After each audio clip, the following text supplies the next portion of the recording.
The Ministry of Youth Development, Sports, Culture and the Arts present Youth Week 2018. Empowering our youth, shaping our community, protecting our future. The week of activities kicks off on Friday, November 9th with the Minister's Address from 8 p.m. Saturday, 10th November, Health Fair, 10 a.m. to 1 p.m. Cuthbert Peters Park, War, and the Fitness Revolution, 3 p.m. Concord Junction. Sunday, 11th November, it's the Peace Concert, Grenville Bus Terminal. On Tuesday, 13th November, ministers meet with the youth at Her Majesty's Prison. Thursday, 15th November, from 5 p.m., it's the Imani Graduation, Youth Awards and Gala. And on Friday, 16th through the weekend, it's the National Youth Service Weekend. Every parish get involved. And on Saturday, 17th November, it's Youth Expo, Explosion Fashion and Cultural Day, 2 p.m. until at Hero Square, Victoria in St. Mark. So remember, Youth Week 2018, November 9th to the 17th.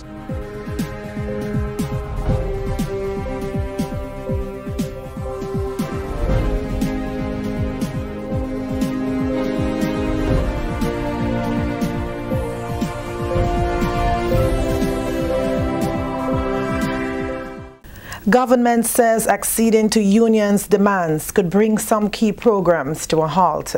Details to this story and more coming up in the National Report.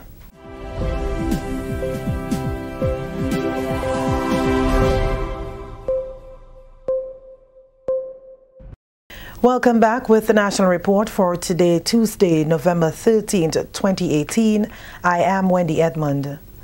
The Grenada government says if it is to find an additional $21 million to pay gratuity to under 2,000 public workers, it could bring key programs to a halt. Trade Minister Oliver Joseph said Tuesday that the Housing Repair Program, the Debushing Program and the Imani Youth Program could be among the casualties. If the government is to agree with the union's proposal, then the poor man out in St. David's who looking for 2 fortnights, or Mr. Samuel who waiting for me to repair his roof and build a toilet on him, there will be no money left for that. Or the 1,300 Imanis that we're taking on, there will be no money left. The money will have to be used to meet this bill. Joseph says to be able to service other sectors of people in the economy, it offered the unions a higher pension with a lower gratuity payment, which described as an advancement of pension payment. Under the government's plan, according to Joseph, workers will get on average a monthly payment of $1,900 a month, $400 more than they will receive under the union's current demands. Joseph said that will transfer the burden of a huge upfront payment that he said is not sustainable. This amount, first of all, is not affordable, neither is it sustainable. If you have to find $21 million additionally to add to the payroll, it means that you will have to cut back on a number of areas. The minister said, unlike what has been claimed in some areas, there was never an arrangement for a 25% gratuity payment. He said the government has kept both the spirit and the letter of the Memorandum of Understanding it signed with workers earlier this year. The union demand will add up to $21 million annually to the payroll, bringing the cost of pension to approximately $74 million annually. Joseph also said to agree to the demands will also break the law regarding the Fiscal Responsibility Act. If we breach the Fiscal Responsibility Act, it means that the financial pledges that we have, we will not receive it.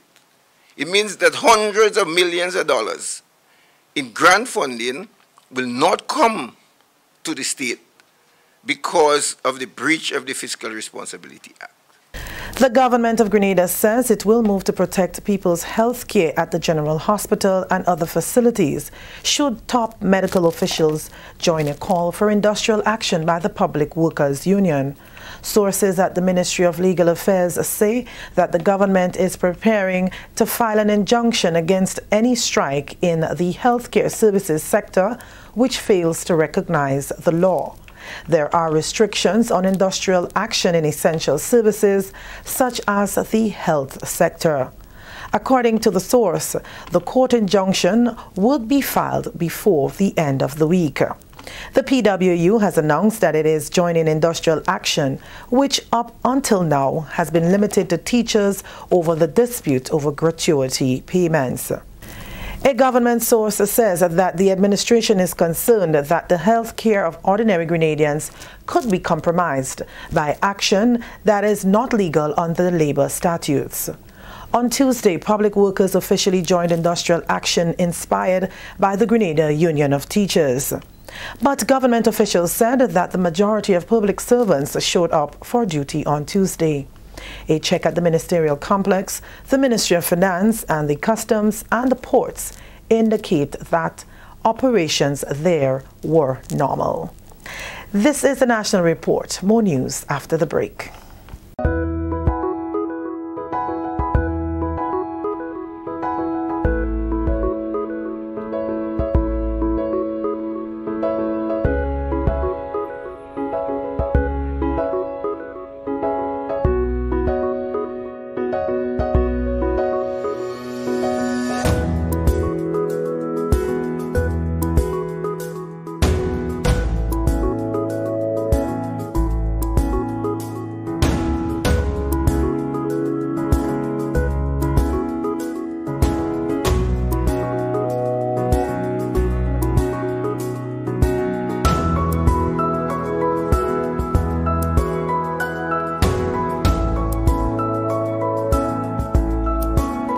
Big business don't participate.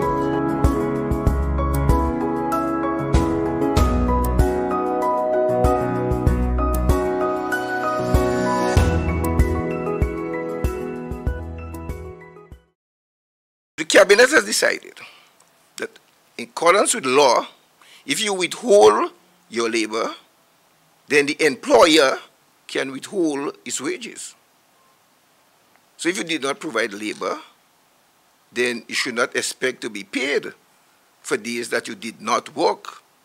And therefore, workers who did not show up for work, on the days on which they did not work, the salary will be deducted for days not worked.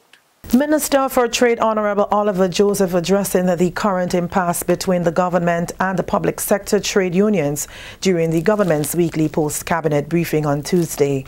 At the heart of the impasse is pension restoration and reform, which prompted the leadership of the teachers union to urge their members to stay at home for 2 days last week and 3 days this week.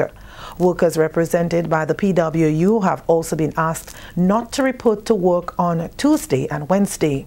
Minister Joseph also says the comparison being made by union officials regarding gratuity for parliamentarians is not a basis for anything going forward, especially since the formula is different from that of public servants.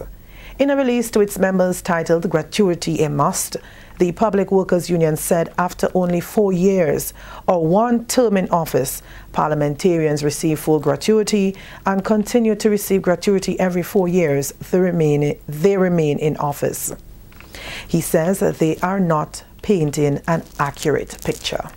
Every 5 years, you must go to the polls to seek a mandate from the people to be re-elected, to get your job. If after 1 term and you're not re-elected, you don't get a pension because you have to serve 8 years to get a pension. And you have to be age 55. So they're not telling you the full story, you know. If you make 8 years, so Kate Lewis and Kindra who are in the early 30s, if they make 2 terms, right, and say 32 and 8 is 40, they have to wait until 55 years to get a pension. The last time parliamentarians received an increase was 23 years ago. On to this next story. Government's negotiating team had asked the Grenada Union of Teachers negotiators on pension payments to return to the table in a letter that was addressed November 6th that appeared to have been ignored. A letter seen by members of the media Tuesday was responding to a letter a few days earlier by the Grenada Union of Teachers. The response said the negotiating team was confused by the new position of the GUT, especially since they were involved in joint negotiations. The negotiating team also said that what it reviewed as a counter-proposal by the GOT added to further confusion. The letter signed by head of the Pensions Committee invited the teachers to return to the table to clarify the many issues, but it appeared that the request was ignored. Finally, in the newscast, Grenada's Labour Commissioner met Tuesday with a delegation of 7 persons to get background information on the issue of pension and gratuity for further discussions with the unions. Tuesday's meeting at the Ministry of Labour conference room included 3 representatives from the Pension Engagement Committee, 1 from the Ministry of Finance and 3 from the Pension Secretariat. And acting in accordance with the dispute procedure in the Labour Relations Act, the Labour Commissioner has called a meeting with the unions and staff associations for 8:30 a.m. on Wednesday, 14th November 2018, where it is anticipated that they will lay out their case. And that's a wrap on the National Report for today, Tuesday, November 13th, 2018. On behalf of all of us in the newsroom, I am Wendy Edmond, thanking you for viewing.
The Ministry of Youth Development, Sports, Culture and the Arts present Youth Week 2018, empowering our youth, shaping our community, protecting our future. The week of activities kicks off on Friday, November 9th, with the Minister's Address from 8 p.m. Saturday, 10th November, Health Fair, 10 a.m. to 1 p.m. Cuthbert Peters Park, War, and the Fitness Revolution, 3 p.m. Concord Junction. Sunday, 11th November, it's the Peace Concert, Grenville Bus Terminal. On Tuesday, 13th November, ministers meet with the youth at Her Majesty's Prison. Thursday, 15th November, from 5 p.m., it's the Imani Graduation, Youth Awards and Gala. And on Friday, 16th through the weekend, it's the National Youth Service Weekend. Every parish get involved. And on Saturday, 17th November, it's Youth Expo, Explosion Fashion and Cultural Day, 2 p.m. until at Hero Square, Victoria in St. Mark. So remember, Youth Week 2018, November 9th to the 17th.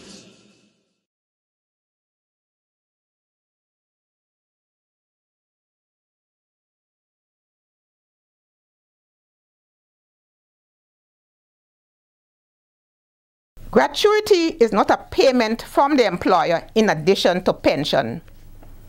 Gratuity is an advanced payment on pension. It is equivalent to and the same as a salary advance. Under the 1958 pension formula, a worker had the option to receive an advance payment on his or her pension of 25%. thus reducing his or her monthly payment to 75%. For example, if a public officer's pension worked out to be $2,000 a month, and he or she took a gratuity of 25%, his or her pension will be reduced to $1,500 a month. The gratuity or prepayment of a pension will then be $500 per month by 12 months over 12 and a half years, and that will equal $75,000. Preliminary costings have shown that if government were to agree to the demands of the unions and associations, this will add upwards of $21 million annually to the payroll, bringing the cost of pensions to approximately $74 million annually. This provision of the 1958 Pension Act must be reformed, as the state cannot finance this cost. Also, this cost seriously breaches the Fiscal Responsibility Act. Any pension plan must have two basic features. It must be sustainable and affordable. Let us be clear. The gratuity payment of $75,000 in the above example has to be repaid by the retiree through monthly deductions of $500 for 12 and a half years from his or her pension. This is why, when a gratuity is paid, the monthly pension of the worker is reduced.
And good morning to Grenada, Carriacou and Petit Martinique. Once again, it is time for Hard Talk. My name is Sheldon Scott. And I'm Devon Romain. And it is Hard Talk live on 97.5 City Sound FM. 89.5 CRFM. 92.9 Sister Isles FM, broadcasting from beautiful Hillsborough in Carriacou. And 94.9 We Vibes Radio, broadcasting from cold New York City, Brooklyn to be precise. Yes, indeed. We're also online, live at Hard Talk Grenada Live and on Hard Talk on YouTube, Hard Talk Grenada on YouTube.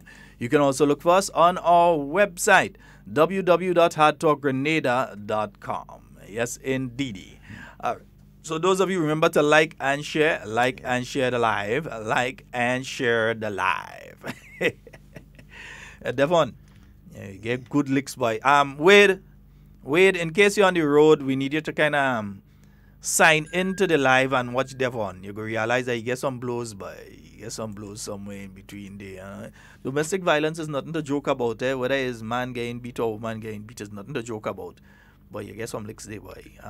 What happened? Your tongue tie? Devon, your tongue tie? You can't say nothing. I keep in silent night, holy night. You afraid to get more when you reach home? I keep in the evidence. You're afraid to say more, eh? Yeah, you know she listening. You can't say none. Because you know when you reach home.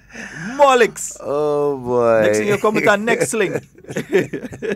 I walking through the tongue yesterday. Wait. And every time somebody asks me, Devon, what happened to you? I turn around and watching a show. Wait. Sidey now. Yeah. Wait. You not call that man. But if you see the man inside here. It's not domestic violence. I definitely I had a slip and the first thing people of domestic violence say is it's not domestic violence, eh? Well, yeah, the persons that are getting beat, the first thing that they say is that they ain't getting beat. But it's not a nice thing to admit on the radio too that you're getting beat. You know? That's nothing. Let the chips fall where they may. Let the Royal Grenada Police Force get involved in it. I mean, you know, some men are afraid to say they're getting licks. And no, but seriously, there are men out there that are afraid to say they're getting licks. And that is not a good thing. If they're getting licks, they need to say so, no, and the police need to take them seriously. I know, I'm not getting licks. I don't no, but I'm saying, seriously, just in case it's licks you're getting. You understand? Or just in case, I'm not saying it's licks. Just in case. Hannah, stop it. Please. Just in case you're getting some licks. I know which policeman I could go to. All right. Or policewoman. Yeah, you know, boy, let me see. I get a message there. Let me pull myself out. Let me find something else and talk about it, brother. Can you see me? I get a message in my inbox there. Let me. I like having two hands to use. Yeah. I don't like to drive with one hand. Anybody see me driving? No, I just put the two hands on the steering wheel. I don't have one sort of dislocated already, so I got to be careful. Cheese and bread. All right, nice. Yes, folks, we'd like to apologize for yesterday with the live. Yeah. Facebook, it's due to no fault of our own on our end, but Facebook was having issues yesterday, as Facebook has been having issues for a while now. It seems as though, I think probably Facebook has reached their carrying capacity. Yeah. For the amount of videos and photos and accounts and all of this thing that they have on Facebook. Hundreds of millions. Yeah, talking billions right now. Yeah. So to understand that is the situation, that you understand that is the situation. So right now, it could be a situation they're reaching carrying capacity because I realized things ain't loading. Yesterday we couldn't get onto the live. Yeah, I realized that. Yeah, so and it's due to nothing that we did. It's just that we could not get onto the live yesterday. All right, the 15th day of November. Yeah. Getting closer to the throne speech on Monday. Yeah, so we're going to have the throne speech being delivered on Monday. Before I go further, let me say good morning to you, Frank. Yeah, I wonder if you're in the hospital or you're out the hospital. I'm not sure. I don't know if you're at the hospital or not. So good morning to you. Hope you and the family are okay. Hope everything is going okay for you all. All right, yeah. Not sure if you're in the hospital or out. Good morning to all the doctors and nurses of General Hospital. Yeah. A special good morning to all of you. Good. Well, saying good morning to all the teachers, but the teachers back out. Yeah, the teachers. Work the rule, though. And public workers. But work the rule, eh? Yeah. Work the rule. They ain't doing a thing outside of what they're supposed to do. So work the rule. So that means they have to reach for 8. They're going to be there at 8. They have to take a tea break during the morning. They're going to take their 15-minute tea break. They have to take lunch. They're going to take their lunch, and they're supposed to leave at be it 2:30 or be it 4 o'clock, they're going to leave at that time. Yeah? Yep. They're not going to do any extra, well, according to what the union bosses asked them to do. Work the rule. Yeah, work the rule. Work the rule. But I listening to unfortunate situation. Yeah, very unfortunate. And listening to him, and so I detect some arrogance, you know, in his statements and so on. Very unfortunate. Bro, you know? it's all about ego. And I said it this morning. And Brian Grimes, me and you go way back. But when it's something that I don't agree with, you should know me by now. It doesn't have to be a situation that I'm a member of the New National Party and a defendant the New National Party. Wrong is wrong, right is right. Yeah? You guys are on an ego trip. Simple. You guys are on an ego trip.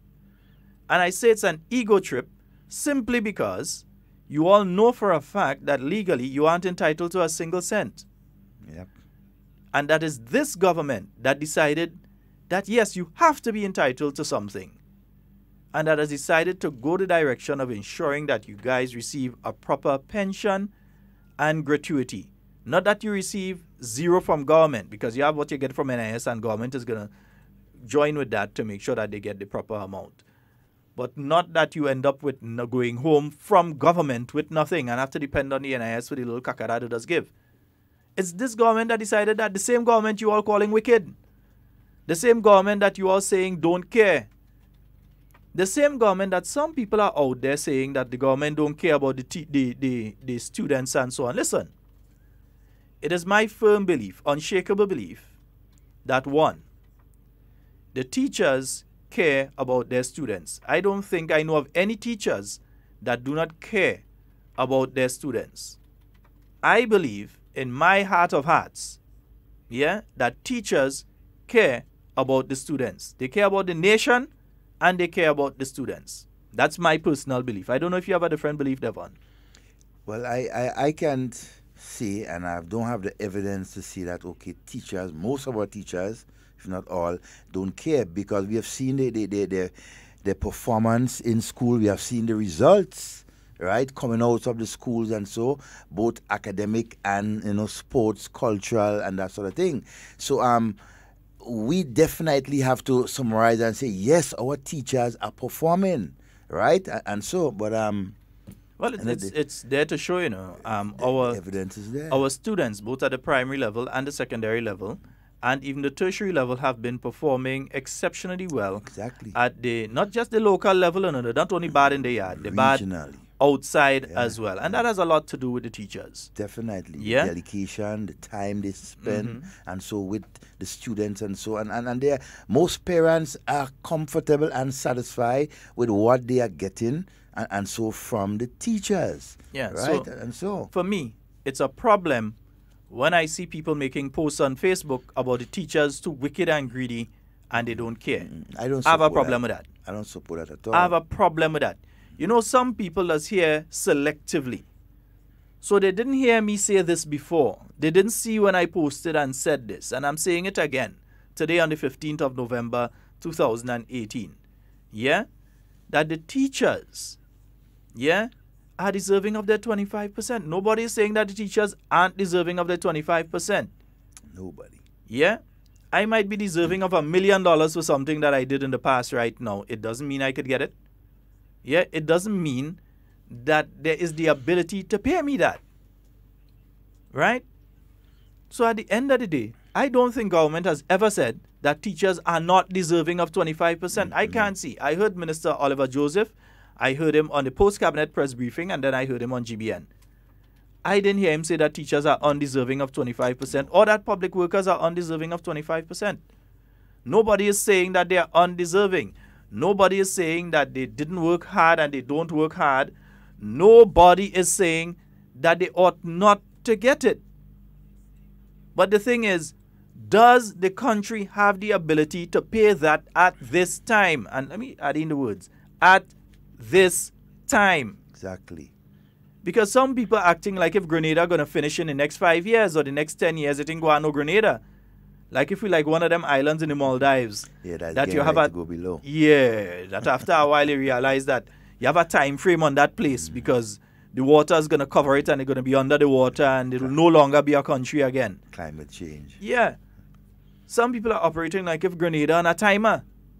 So that pretty soon that you're going to be under the water and you're not going to have a Grenada again. So that they must get everything right now. And government is simply saying that, look, we are the custodians of the people's money.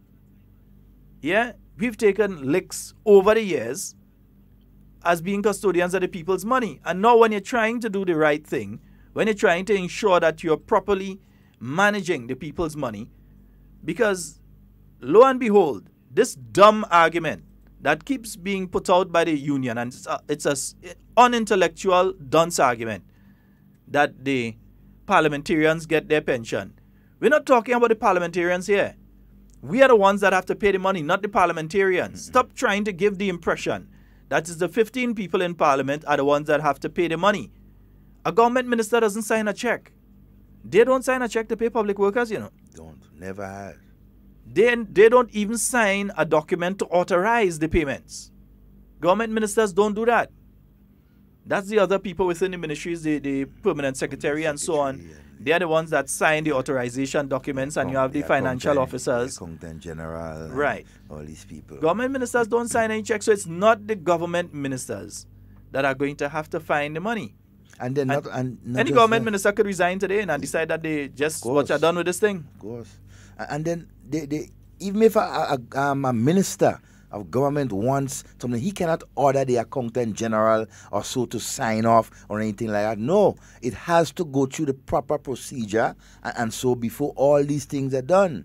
You know, so when people continue to make statements of the minister has to pay that and the minister has to pay, no, it's our money. Right? They are just the custodians. They are just the one guiding it and so on, ensuring that it's being distributed equitable among the country's population. Right? I mean, and I would never compromise on any government who decides to prioritize, for example, only on one sector and forget the majority, right, of the country. No. A good government, as is done right now by this present government, right, is to ensure, right, that every single sector, right, of the economy of this country is being paid attention to. Every single sector. Quite frankly, and I make no apology for it. Right now, I believe the union leadership playing politics with the workers' benefits. Yeah. That's how I see it. Who don't see it like that, that's their problem. As far as I'm concerned, the unions are playing politics with the workers' benefits. Because as it is, they know. Because I realize that when asked the question, Ms. Rachel Roberts duck, and I realize that LL ain't talking about that at all. If they so believe that they are entitled to the 25% and that there is agreement for the 25%, it takes little or nothing to go to the courts. You're finding lawyers to do that for you for free. Claudette Joseph will do that for you for free. Yeah? Because, you know, she needs to build a little profile and them kind of thing. Although she will still come back and get licks in tongue if she come back. But still, yeah, she needs to build a little profile. So she'll do it for you for free. I'm pretty sure on that. Yeah? You can find lawyers to do that for you for free. Bring a case against the government.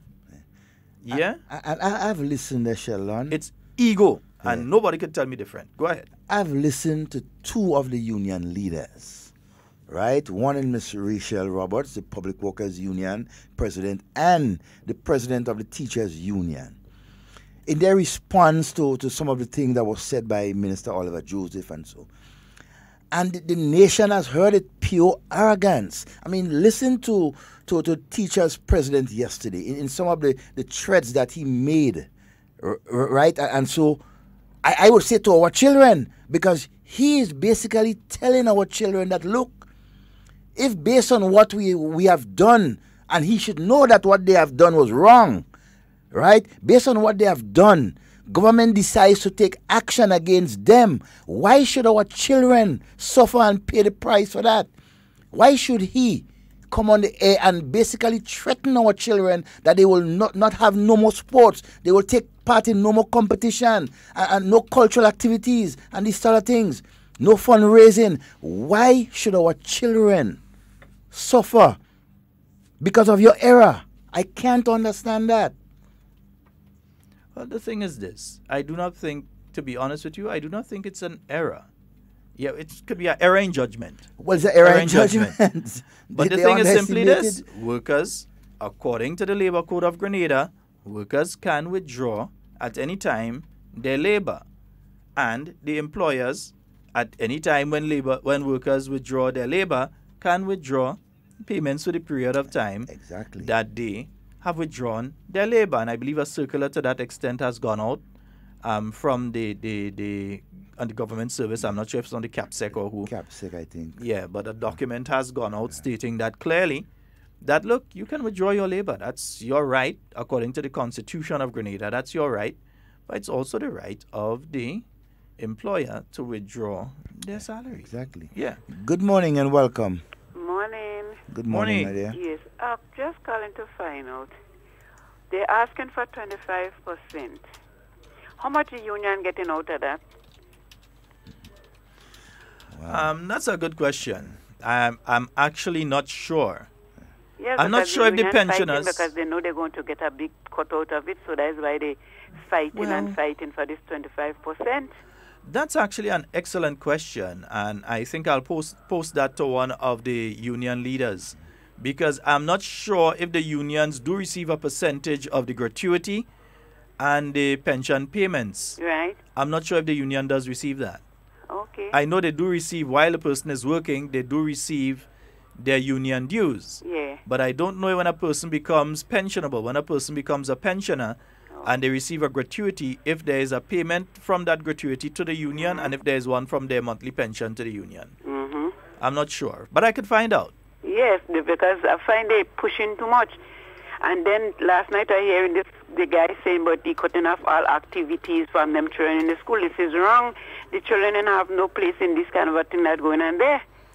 Oh no, the children have a big part to play in this thing that's going on there, because it's them that going to have to find the 25% to pay them. Okay. It's the same children. It's their parents that are going to have to find the money. Okay. It's the children. Okay. It's the children of the 3,000 Imani trainees who are in primary school and some in secondary school right now, right, whose parents will be sent home and will therefore have a problem in coming to school on a daily basis. Right. It's the children whose parents are within the debushing program. And should the government have to find that additional 20-something plus $1 million are going to be cut from the debushing program and the environmental wardens program, right, and therefore will not receive that money to even get the breakfast that they need before they leave home in the morning. So what resources Grenada have that they could give them that kind of a money? Well, according to Ms. Rachel Roberts, we have oil and gas that will pay for it. Ah. The same oil and gas. Chicken before it hatch. Well, it seems so. Okay. Well, have a nice day. All right, my love. Okay, my dear. All right. Yesterday, I was listening to Prime Minister of Trinidad and Tobago, Dr. Keith Rowley, the other Dr. Keith. I'm speaking in relation to the price of liquid petroleum gas, LPG, on the world market, and saying that Trinidad is in a situation where they don't set the price on the international market. It's based on demand and supply. So at this time of year, when it gets colder in the northern climates, when they need more of it, the price tends to go up because you have more of a demand. And later in the year, during the summer months, it would go down. So the price fluctuates as it goes. So yes, oil and gas. And how much money will you be able to gain from that over a period of time? Yeah? Nice. Mm-hmm. But you see, and I keep coming back to this thing in my mind. Why is it? And I, from the beginning, I always say negotiations. Let us continue the negotiations to ensure that an amicable solution is being met. Why would the government, right, at this point in time, decide to lean the country only on one side, right, by adhering to what the union wants, and then you have the other parts of sectors of our country suffering. I can't understand that. Let me take a break here to say good morning to Miss Camille. Morning to you, Camille. Camille. Teresa. Yeah, spell the name properly. Carmeil. Right. Camille Teresa Scott. Teresa Scott. Good morning to you, Camille T. Scott. Yeah, I'll call it like that. Camille T. Scott. Yeah, she's not in a good mood. Not in a nice mood this morning. Yeah, I'd like to say a special good morning to you. I didn't even know that, but I just feel. I saw her this morning. Yeah, I just thought that I need to say a special good morning to you. And you know we love you. Always. We hope that everything is going okay for you. And for those of you that are passing through town, and you could pass by Miss Camille T. Scott and give her a little sale, pass and give her a big sale, a little sale, a medium sale. A sale is a sale. And we're not talking about the sale on the boat. We're talking about the one where you give her money and she provides a good to you. So she has, I wonder if she has shamboy. I'm not. She might have fruits and Camille. Give us a call and let us know exactly where you have it. Yeah. So give us a little call and let us know what it is you have down there. All right? Nice. We want people pass and support you because we know you have to head out and do your little do. All right? And you ain't like some people, you ain't going on radio and say, well, you what this, and you what that, and you what the other and things. So those of you that can help, help. Because a lady does help a lot of people. I sit there sometimes and see school children coming by her who probably lose the bus money or do the bus. I feel some of them to spend the bus money too. And they coming by her and they're asking for bus money to go home and so. And they go get it. Yeah, or some of them that come and they make sure they check in with her. So she says, okay, that one pass at this time. So when the parents pass later, she can say, okay, your son or your daughter pass at 3 p.m. heading home. So they're supposed to be home by now. That sort of thing. Or people who shopping in town and they go and sometimes they ask her to hold stuff for them. But Christmas time, all you had to pay. This kind of thing, all you come in and drop all your bag by Camille and then Camille had to fight up. And who taking who bag and we ain't in that. All right, we have in a system. I'll make a little ticket book for her. We have in a system. You have to pay a little $5 to leave a thing there. Right? Nice. We ain't taking no free thing there. And you real safe, eh? And she watching your bag and thing first before you bring it there. Nobody ain't coming and put no cushion peng in no bag and drop by her to set up. Nah, all you ain't getting through that. All you feel we stupid hour. We know what's going on. Good morning to all the bus drivers and conductors of our nation, wherever route that you're applying at this point in time. Good morning to you. I need to also say a special good morning to Miss Clytie. Devon, Miss Clytie is still waiting to see you. Yes. Miss Clytie, trust me, you would see me before. Miss Clytie, Pierre. Yeah. Nice. You definitely see me before. Miss Clytie, good morning to you. Good morning to the staff down there at the Grenadian Voice newspaper. Who we know are listening each and every day. They're listening to this program. Good morning to all of you. Yes. We also say a special good morning to you, Miss Bernice, up there in Richmond Hill. We hope she's having a fabulous day today. And a special good morning to the staff at Paddy's Enterprise. You want me to go through that list now? Just leave it. Everybody, yes. It's either saying it now. Yeah. So everybody, good morning to you, and we hope that you have a special day today. All right, Carl, make it nice for everybody. Everybody in the thing, make it nice for all of them with that beautiful smile you got there. All right? Good. Yes, indeed. And we say a special good morning to you, Mammy George and the home circle. Pinky, morning. Good morning to the home circle down there. Yeah, we hope everybody's okay. We say a special good morning to you, Miss Irma Jacob. We hope that you're all well and doing, okay. Yes, you're doing. Yeah, we hope that you're much better, Miss Jacob. Mammy Jane, Sherma, all of you up there in Hudson. Yeah, all of you up there in Petit Martinique. We hope that you all are having a fabulous morning this morning. Hope that you all are having a wonderful one. And down there in Carriacou, yeah, the Aikins. I had to say Atkins. It's not Atkins, it's Aikins. The Aikin family. Yeah, my relatives through marriage in the Coy family. And the Lawrence and the Duncan families out there, Montreal, all over Carriacou. A special good morning to each and every one of you. We hope that you're having a fabulous morning this morning. Miss Noriega, who we know how she radio blasting right now. Doesn't we know Miss Noriega, she radio blasting right now? You're hearing her from all the way up the hill. So Miss Noriega, a good morning to you as well, to Martin and Miss V. And Miss V. Yeah, we say good morning to both of you. Good morning to both of you. Yeah, we hope that you all are having a wonderful day. We see the phone line ringing. Good morning. Ron and Devon, good morning. Good morning, Good morning, Camille. I hear all you loud and clear. Thank you very much. You're most welcome. I'm just saying good morning to everybody. I'm not 100% thing this morning. Yeah. I was at the hospital last night. Dr. Thomas, good morning for taking care of me. But I'm here, Sheldon. Yes, my love. All the people that come for cocoa. I have a friend from David that needs some cocoa to send to England. She could come now because I got some. I got some cocoa so they could pass and collect the cocoa they want. All right. I can't stay long, huh? Okay, no I problem. just want to say good morning to everybody home and abroad. All right, All right, darling. Bye-bye. Take care.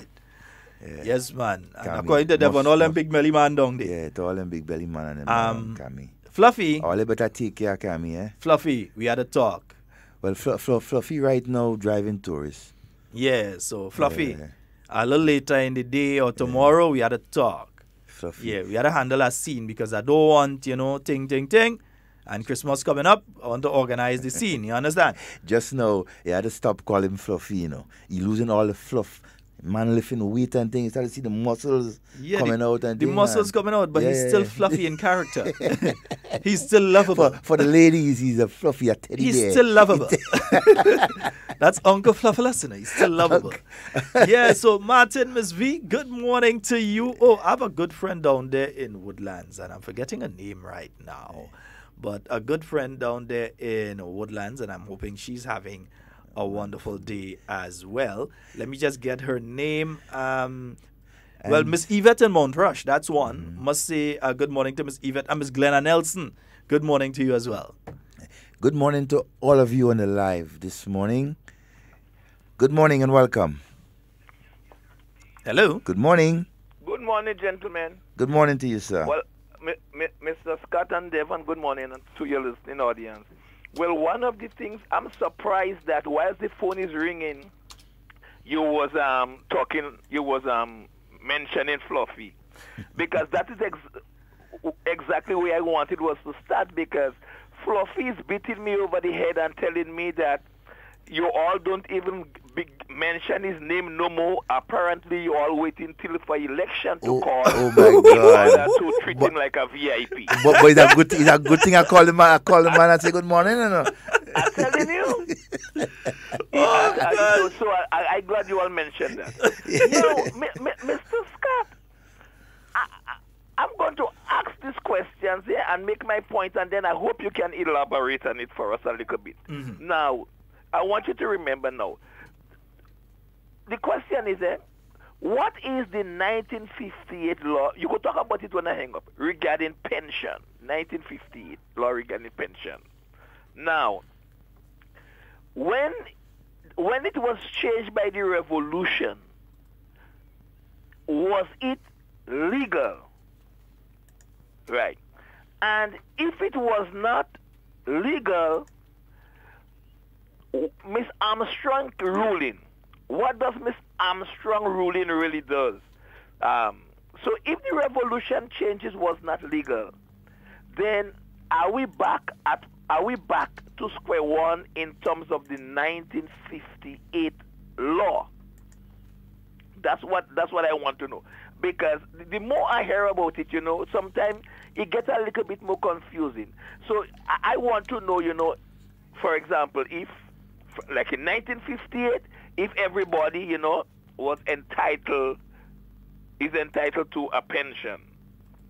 Now, I understand the government said that this 1958 law is not sustainable, so we have to reform, and do what they have to do in order to make, paying people pension, make it more sustainable. So I want you to, to elaborate and break it down for us from 58, because I find there comes some problem with, what's legal and what's illegal. So I want you to, I hope I make some sense in terms of what I was trying. Yeah, I understand where you're coming from. Explain the for us. But at the end of the day, Mr. Scott, this is where I'm at. It does not matter how the negotiating parties, now, I'm speaking from a culinary standpoint there now. It does not matter how the negotiating parties want to slice it, dice it, or julienne it. They must go back to the negotiating table and work out a compromise. Yes, the union is talking tough, and I understand that. But at the end of the day, I believe 2% for me is not enough, and 25% is a non-starter. Now, the point is, if Mr. Lewis is saying that the 25% is non-negotiable, then I find that is a declaration of war. Because if we cannot talk about the 25%, then I'm wondering what else, are we going to talk about? So, in this context, now, Mr. Scott, oh God, let me don't take too much time. Now, the issue with withholding monies from the public servants for the days that they did not work. Now, the gentleman make it clear if that materialize what the result would be. Mr. Scott, if that is the case, I believe the government have to start putting the necessary mechanism in place to ensure that all our essential services is properly staffed by those who want to work, and start putting the necessary security apparatus in place to ensure the safety and security of those that will turn up to man these facilities. But I want you to go back, from 58, to 85, the different changes, the different issues that took place there, and what's legal and what's illegal. I hope I make some sense, brother. No Have problem. a pleasant day. All right, no problem. Yes, indeed. 440-7377 and 347-329-3101. Yeah, so the thing is simply this, and that in the 1958 Act, it provides for a pension for people who have worked within the public service. Initially, I think it was for a period of 33 years. You had to work within the public service. The Public Workers Union, sometime in the 1990s, I believe, or early 2000s, 95, somewhere around there, between 1995. They negotiated it down to 26 and three quarters or something like that. So they negotiated it down. So that was the first change to that 1950. That was one of the changes to that 1958 Act.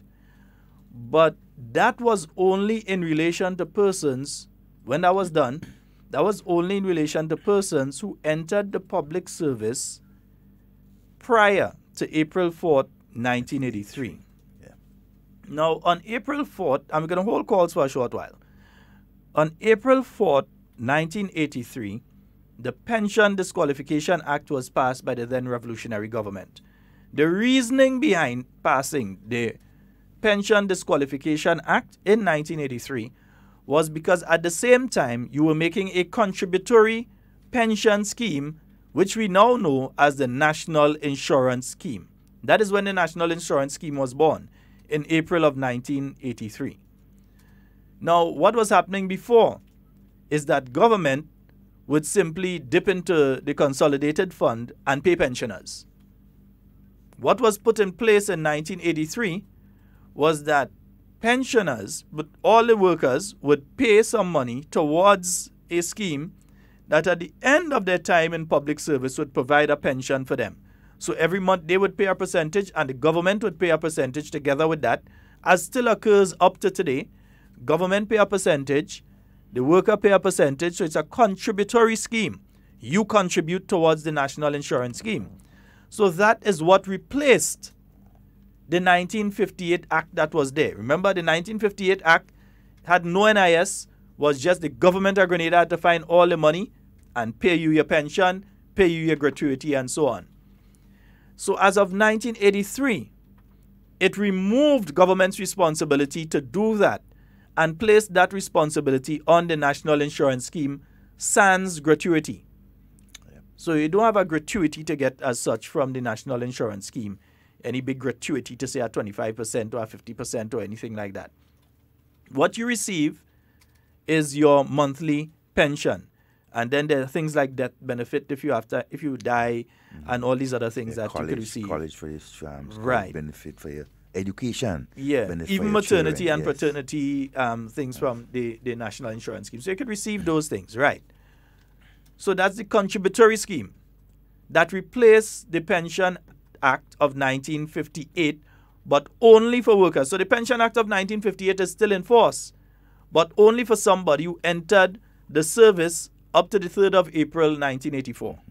If you were confirmed in the service, 3rd of April 1984, you get the old-time pension. As we could call it, it's called the old-time pension.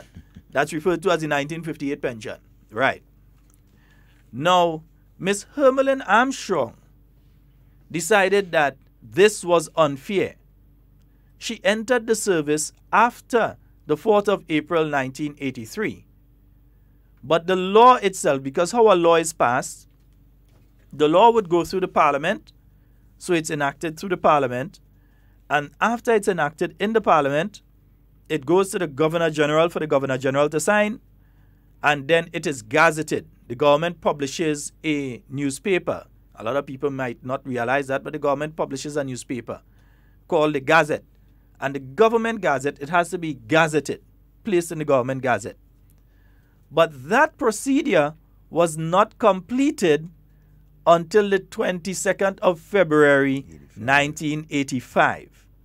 So Ms. Hermelyn Armstrong correctly argued to the courts that because it was not enacted until the 22nd of February 1985, because it was not signed and gazetted until that date, that she has to be treated as someone who entered the service prior to the 4th of April 1983. So in other words, she was employed in the government service, and she was employed at a point in time that the Pension Disqualification Act that went in place in April of 1984 was not yet in place.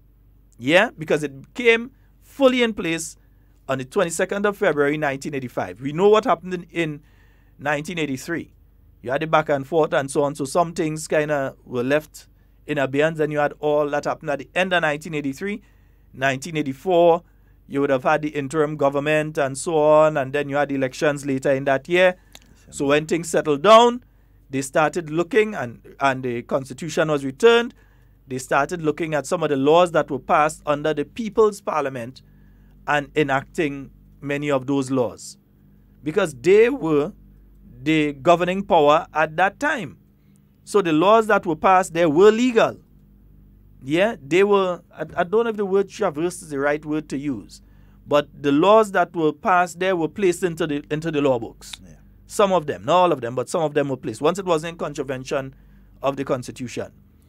So anyone that entered the service after the 22nd of February was considered to not qualify for a government pension. Let me repeat that.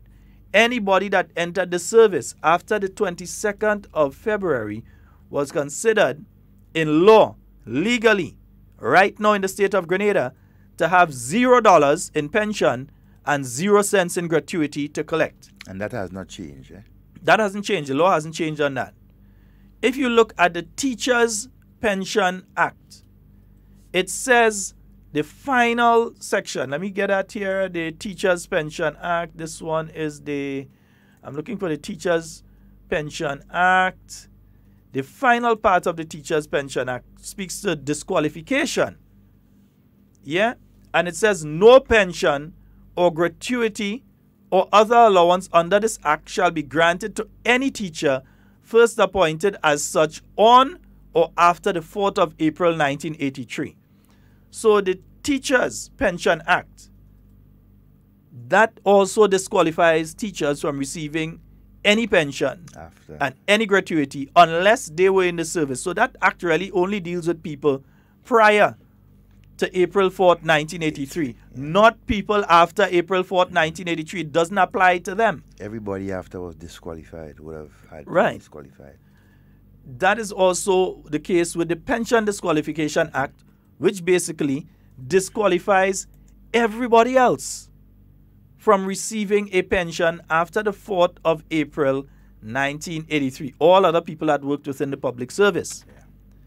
Now, the Hermelyn Armstrong case affected only 56 people, herself included. 56 people, right? Because only 56 people were appointed to the government service between the period the 4th of April 1983 and the 22nd of February 1985. So those 56 people had to be treated, because they weren't being treated as pensionable people as with the others from before 1984. They were being treated as, you're disqualified because you came into the service after 1984.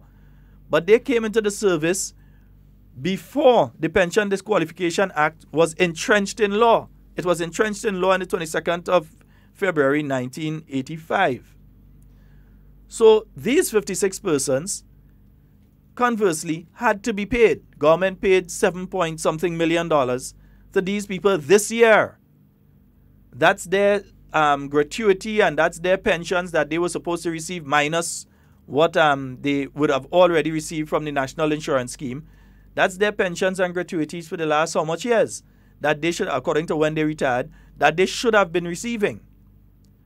But that particular judgment does not speak to the rest of the public service. No. It only speaks to 56 people who already get the money, who already get the gratuity, and who already get the pension. There are some spin doctors out there who are trying to get people to believe that the Hermelin Armstrong case, because I misunderstood it in the early part myself.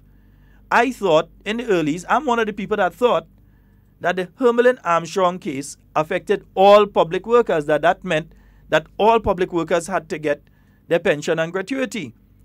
But that is not the case.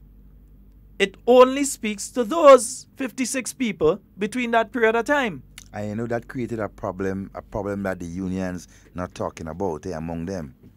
Oh yeah? What's the problem because, now? I want to know. Because based on reliable information that I've got, after that judgment was passed down, the unions collectively, right, wanted to take that further to the Privy Council, because that judgment that was given only addressed the 50-something workers and not go beyond, right, 1985. They wanted to take it further to the Privy Council.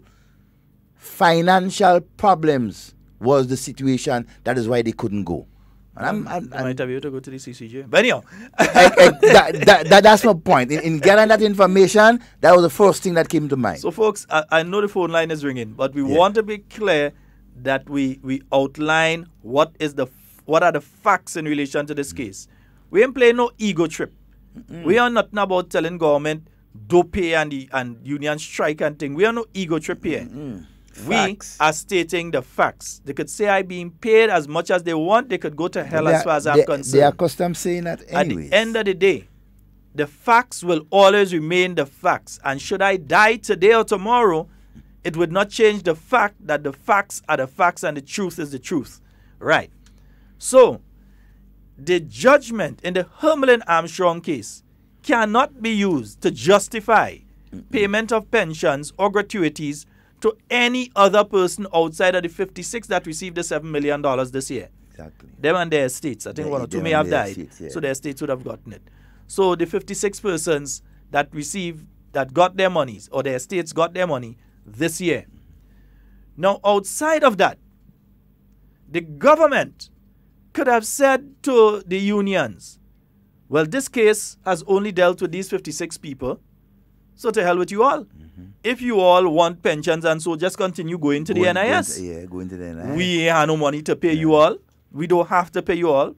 But no, as somebody saying, Dr. Mitchell kindness cutting your ass. Yeah, well, I shouldn't use that language on it. But anyhow, what happened is that the new National Party administration said, and this was at the urging of people like Senator Chester Humphrey.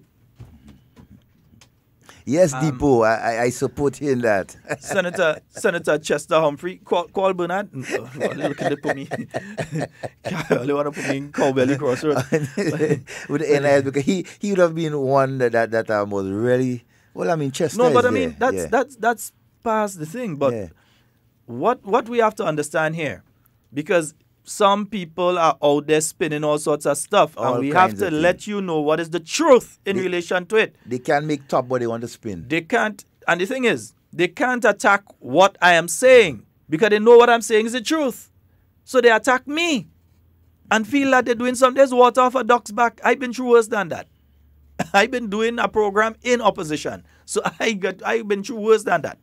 From everything to attempt to deport to attempt to arrest, I've been through worse than that. All they can't frighten me. And all they can't put me down. I remember Kung Fu. You understand?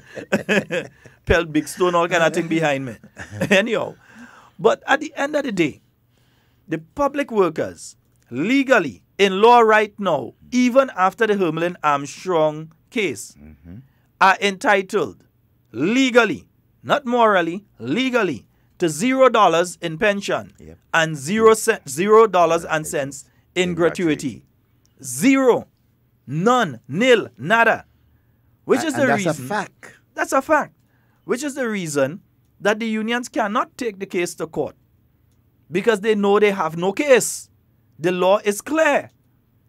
The Pension Disqualification Act makes it incumbent on the employer to pay to the contributory scheme, which is the NIS, and the employee to give their contribution towards it, and at the end of their time in the public service, so that they can receive a little something. And the rest of us who are out here, outside of the public service, we receive a little something from the NIS as well. Right, Devon? Yep. That's the case. Right. So that is the case. Now, the new National Party administration that came into office in 2013, at the urging of the Trade Union Council, the Grenada Trade Union Council, before the NNP came into office, met with the NNP, and they put several things on the table. They said to the new National Party, in opposition, yeah, you remember the office used to be right on Scott Street there? Anyway, I ain't too sure that's where the meeting to take place, but anyway. But they met with the new National Party and they said several things to the NNP. They said, one, they want income tax to be removed from severance pay. The NNP did that. They said they did not want the new National Party government to appeal the outcome of the Hermelin Armstrong case once it was in the positive for Ms. Hermelin Armstrong. The new National Party obviously wouldn't appeal the case if the case went against Ms. Hermelin Armstrong. But if it went against the government, they were asked by the Grenada Trade Union Council not to appeal the case. The new National Party did that. They asked several other things about the new National Party in relation to taxes on pensions and all these sort of things, and government addressed these different things. So each thing that they asked for, the best person to say this would have been Senator Chester Humphrey. Yep. Each thing that they asked for, they were given. They also said that the issue of the restoration and reformation of pensions needs to be put on the front burner. This government could have come into office and just say, well, watch, listen, we have 15 seats. We ain't bound to bother with the trade union and what they're talking about there, because by next election, even if you don't get the 15 seats, you won't get enough to stay in power and so on. So you could ignore them and go ahead. But no, the government said this is important because it's the government ministers that walk in the ministry and realize they see a worker that usually sprightly looking depressed today because they have some financial issue, or the bank trying to take a worker house, or a worker lose their vehicle to the bank. They understand what's going on with the workers. So not only did they pay the 40 million or so trap that was set for them by V. Nazim Burke as Minister of Finance to try and buy the trade unions when the election was coming up in 2013. 2002 made that agreement. Yeah, 2013. 2012, sorry, the end of 2012. That the trap he set, hoping that government wouldn't be able to pay it. The new National Party came in and they paid it. Yep. And not only that, they have given increases up to the year 2019, next year. 10%. Already. 10% up to 2019. Right. So it's been given already. They've already negotiated that. And kudos to the Trade Union Council, to the Public Workers Union, and the Police Union, and the Prisons Union, and so on, for negotiating. Kudos to them. That shows they have done better than a lot of unions in the region. So they have gotten that, outside of other benefits that public workers have gotten. Millions of dollars in scholarships and other benefits. Meanwhile, those of us out here who pay in taxes as well, all we might get is a little health care. We might get 2 tablets and then when we go in the health center. And so we might get some housing assistance. Well, those of us that could, because I can't qualify, so I can't get no housing assistance. I can't apply for a house under the housing program because the first thing they'll say, he's an NP and he was this and he was that and he can't think. So I had to fight up on my own. I can't qualify for any of those things. And you have thousands of persons like you. Yeah, and include when you look at the integrity in public life legislation, there are many things that government ministers and even former government ministers cannot do. You understand? Many things. So the public workers as it is are due $0 in pension and $0 in gratuity. The government, of its own free will, says this is morally wrong. Dr. the Right Honorable Keith Mitchell said this is morally wrong. You cannot have a woman that worked in the healthcare system for 30 years and go home and having kidney problems, sit down in St. John, and she can't buy her medication. It is morally wrong. You can't have a police officer who has spent day and night serving the people of Grenada. And when he retires, he can't even buy tire for his car. He can't take a trip and say, go in Karakou with his wife and spend a little weekend. He can't say, well, let me go to the States and spend some time with some family. He can't even buy high blood pressure medication or diabetic medication. Or if he got an injury on the job during that time. I know sometimes when you get older is when these things start to affect you. That he can't buy medication or take treatment. That he doesn't have enough disposable income to do that because all he getting is a little something coming in from the National Insurance Scheme. Dr. the Right Honorable Keith Mitchell and the 15 who were in office between 2013 and 2018 and the 15 who are in office now said this is morally wrong. We have to correct this. And they decided that we are going to work along with the unions to come up with a formula of how we are going to address this issue. That is where the discussion about 2% and 25% come from. It is not that teachers have a 25% now that is being removed from them. That is false. And it is not unconstitutional. Because if they search the entire constitution, they can find the words gratuity twice. Gratuities, you're even finding gratuity. You're finding gratuities twice. And nowhere does it give a figure. You're finding pension 19 times. Nowhere does it give a figure. You wonder how I know how much times it's in there. I just read the Constitution, you know. It's important. I just read it. Somebody made a comment to me, Sheldon. Some of us, or some persons, continue to say that the revolutionary government was illegal. For what? It was illegal. The revolutionary government? Yes. It may have taken power illegal, but it wasn't illegal. Right. No. It was the governing authority at the point in time. No. If they are saying that, up to this point in time, because of this whole issue that has come up and so, then what they are saying is that NIS is illegal. Also, the Marketing National Importing Board, the Maurice Bishop International Airport, all statutory bodies that were started under that period of time. Is that illegal entity? Yeah, and we're benefiting from it right now. Workers benefiting from NIS and it's illegal. Well, what we're saying is simply this. They were the governing authority at that point in time, and therefore, they had the right to make laws. They may have taken office illegally. They may have done several things illegally, like suspending the Constitution, creating their own final court of appeal here in Grenada and so on. It may have been illegal, but the laws that they put in place, once those laws were traversed, once those laws were brought over, when the Constitution was restored, those laws were proper laws. Exactly. And they were enforced from the date in which they were put in place. Yeah? So it's not to say that they were illegal and so. So we're saying that it is not a case that the government wicked and the government don't want to give workers, because every time I hear that, it hit me in the pit of my stomach. Because I remember the discussions. Remember, I used to be a member of parliament. I used to be a member of parliament and I know the discussions that were taking place. So it is not a situation that the government wicked and the government don't want to pay. It is a situation that they didn't have anything to get and the government said, let's give you something. So that you're getting something from the NIS government now is willing to provide payments to join with what you're getting from the NIS so you could live comfortably. Of course. So that at the end of the day, you will receive 70% of your final salary. That's what the Memorandum of Understanding says. There's no 25% in the Memorandum of Understanding. It says you're going to receive 25% of your final, not 25%, 70% of your final salary as your monthly pension. Exactly. That's what you're going to get every month. Yeah? And a 2% gratuity. So 2% of the total aggregate sum that you would get over the period of the first 12.6 years or so. The total amount that you're going to get there, 2% of that total that you would receive.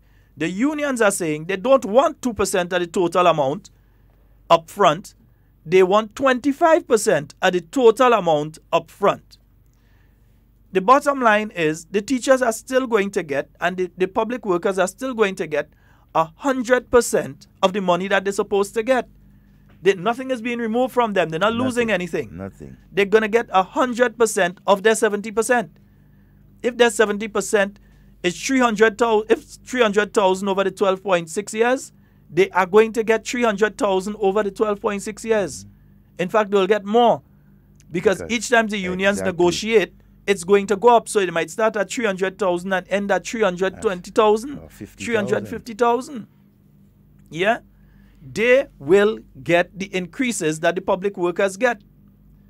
So you're looking at it from the aspect of when they're saying they want 25% upfront. And listen, I understand the unions, you know. I understand the teachers. I understand my good friends, LL and Grimes and so on. They're my friends, you know. Don't think there's any animosity between us. Because at the end of the day, when you see us lying, you go wonder what's going on. Yeah? But facts are facts. Right? Because at the end of the day, they are saying they want 25% up front. Everybody would want 25% up front. Anybody you would want to see that you get a nice little 50-something, 60-something, 70-something, of course, even $200 and something $1,000 in your hands. When you retire, you'd like to see a check come in with that. That's like you win the lotto, you know, 200 and something thousand, somebody win the lotto. Yeah, the Super 6. They buy it at Nyax up in Grenville. Yeah, what? That should be there. Yeah, you buy a ticket in, huh? No, I ain't buy a ticket there. You sure you ain't buy a ticket by now? Yeah, a long time. All right. But if you were in their position, you would want that money. Of course. But it's the ability of the employer to pay it. Yeah. That is where it is, you know. That is the problem. The ability to pay what is due. Nobody in government has said that the teachers don't deserve 25%. Nobody has said they don't deserve it. Nobody has said that public servants don't deserve it. You go to the hospital 12 midnight and you meet nurses on staff. Of course, nurses, you go doctors, 1 in the morning, orderlies. 2 in the morning and you meet nurses on things. You ain't think these people deserve a 25%? Look at the police officers. They out there 24/7.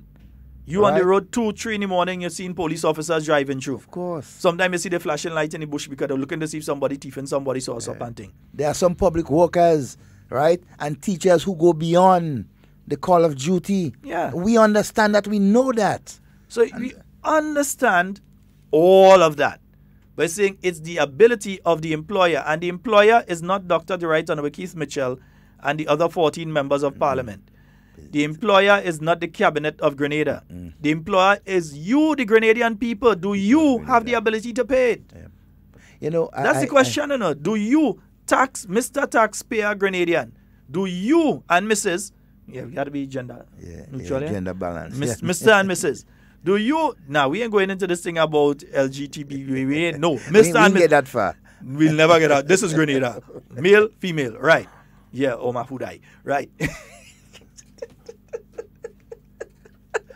When last you heard that word? A long time. I know I had a partner in Montpellier, so we used to call Mafu. Yeah. Devon. That's a long story. Devon. 98% of the audience don't know what we just talk about. Nope. And let's leave it like that. Please. Let me say Mafudai. Anyhow. But what? Sheldon, I have two things. Go ahead. I just say, well, I lose the train of thought and all of them. But anyway, every man, woman, and child in Grenada has to pay. You are the employer. So you're the one that have to find the 25% to pay, not Dr. Mitchell. Dr. Mitchell could go to the governor. He could sign today, you know. Dr. Mitchell could just say, watch, bring the documents, I'm signing it. And he signs as Minister of Finance and Prime Minister. He signs today. And tonight, he could go and sign by the Governor General and say, listen, I'm ready to relax. I'm going to take mom on a cruise. We're going to go around the world. We're going to relax and so on. And he could do that, and he deserves that. He could do that right now. And you think it's he that had to go and fight up to find the 25%? No. When we get taxing with tails, so when you go to buy a pound of sugar and you see the price raise, when you see the price of the rice raise, when you see the Imani who have the children in school that the same teachers teaching start to not come to school and so on. When you see the Bushers don't have that spending power to go in the village shop and purchase something because they're unemployed, they have to be sent home because the 25% have to be found. If you're speaking in some cases of the upper categories, you have people within the Ministry of Finance, the judicial system and so on, because this covers people who are within the judicial system as well, who are working for salaries in excess of $5,000. These people are going to be going home with $250,000. And you have to pay this thing retroactively to all those who passed through the system before. So you have to find $250,000 to pay each of these people, and then find further $3,000 to $4,000, somewhere around there, to pay them according to the salary that they were working at, $3,000 to $4,000 to pay them on a monthly basis. Because remember, it's 70% of your final salary. So if they're working for $7,000, if they're working for $8,000, if they're working for $9,000, you have to find 70% of that on a monthly basis to pay that person. So that is what you're facing. And that's how one off as they continue to get increases, public workers, that money also increases. Sheldon, I have two things there. I have a issue with the PRO for PW, Public Workers Union, in a statement that he made about the whole question of that 25%, there is no compromise. And he is speaking from a position of leadership within the union. No, I've listened. I have not heard how the president said it. I have not even heard LL, the other president, stated that. But I've heard Mr. Grimes say that there is no compromise. I just want to give you a little advice, bro. The last time we had issues where leaders of our country decide not to compromise and negotiate, remember what happened. Secondly, just remind him you was in the room and you heard this statement and you know what happened after. He was a baby then, right? So I could just give you what happened to the man who said no compromise? Well, the man who said in that room, who said no compromise, no negotiation, right? Up at this point in time, I mean, it's sad to see that we're still trying to find his remains. He was dead within an hour. He was dead within an hour. All right. And that's a very serious thing, right? What I'm just saying. Yeah. Secondly, the whole question of reformation. What does that mean? Reform. When you're out to reform, a party is something, right? You have an organization or you have some structure in something and you decide to reform it. What does that really mean? Not to basically get into it and see how it operates or how it has been operating and make changes to suit the present time, right, along that lines. So, for example, when the government decided to restore and reform, and that is a word that most of our people, our workers, are not willing to, well, I can't say understand, but are willing to look to the whole question of reform. The pension, the whole question of pension and gratuity scheme has to be reformed. It cannot remain as it was since 1958. You have to. And how can that be done? Through negotiations and compromise from everyone. So let us not go down that route of arrogance and threatening to deny the students, right, of what is due to them. That's ego speaking there, man. Right? And talking about no compromise with that 25%.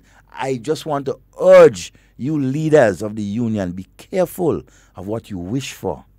Very careful of what the utterance that you make and the seriousness, right? The implications that it could bring, right? Do not in my view, set a stage that you cannot calm down. Don't. So I urge you, negotiations and compromise is very important. This reminds me of the impasse. Was it earlier this year or late last year? Things passing so fast. When it comes to the one-off payment at the end of the structural adjustment. Yep. Now, all of us pay. All of us pay the increased taxes here and there. Everybody. All of us contributed. Everybody. But when come time, only the public workers were able to get a little kakara. All of them was able to get a little some. Well, not even all. Because I saw one worker complaining online that she's on the unestablished staff. And ain't get nothing. And she ain't get none. Not a dime. That when they sign only for those on the established staff. But she's on the unestablished staff, paying union dues. Yeah. And all she is getting is a t-shirt, a drink, and a piece of thing to eat when it's Labor Day. Yeah, and I hear them consider because them ain't getting no increment and this kind of thing. Some of them ain't getting no increment. And I hear they consider these workers as second-tier workers. They're going to deal with them after. But this is the same people that they're asking to stay home now. Exactly. Good morning and welcome. Morning, brothers. Morning. Good morning to you, sir. Yeah. Just let me give my little input. Yeah? Sure. It's me, or may not have a little variation with what I've heard so far, but this is my honest interpretation. So it starts with the Constitution, and of course it starts with the actions of the 1979-83 governing authorities. The Constitution was suspended, and within that Constitution there was measures in place to take care of public servants after having rendered due service to the country.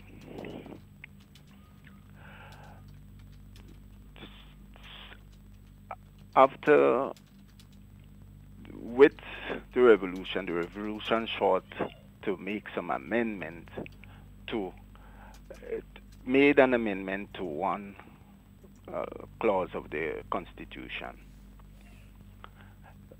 during the time of its suspension. I think the question would be asked, was that a legal action or not? That governing authority was removed eventually. The Constitution was reinstated. However, two aspects of the Constitution was not simultaneously reinstated. Two aspects was left outside of the normal, of the rest of the everyone can interpret that. And I think therein lies the whole crux of what is taking place at this point in time. Whether that action of not reinstating these two clauses is in themselves or was in itself illegal also. The jury is out on that. The unions eventually took the matter to the court, and an opinion was rendered. And the union interpretation, in my understanding, the union interpretation of the opinion differs to the then governing authorities' interpretation of the ruling. In my opinion, the question remained unresolved. I think Brother Romain, I heard you mention earlier that the union had intended to seek further legal opinion. However, being part of, from where I sat at that point in time, I knew that the financial burden was falling on two of the unions. They were in a better financial position than the rest. However, even their situation could not afford taking the matter to the final court of appeal for Grenada for judgment, the Privy Council.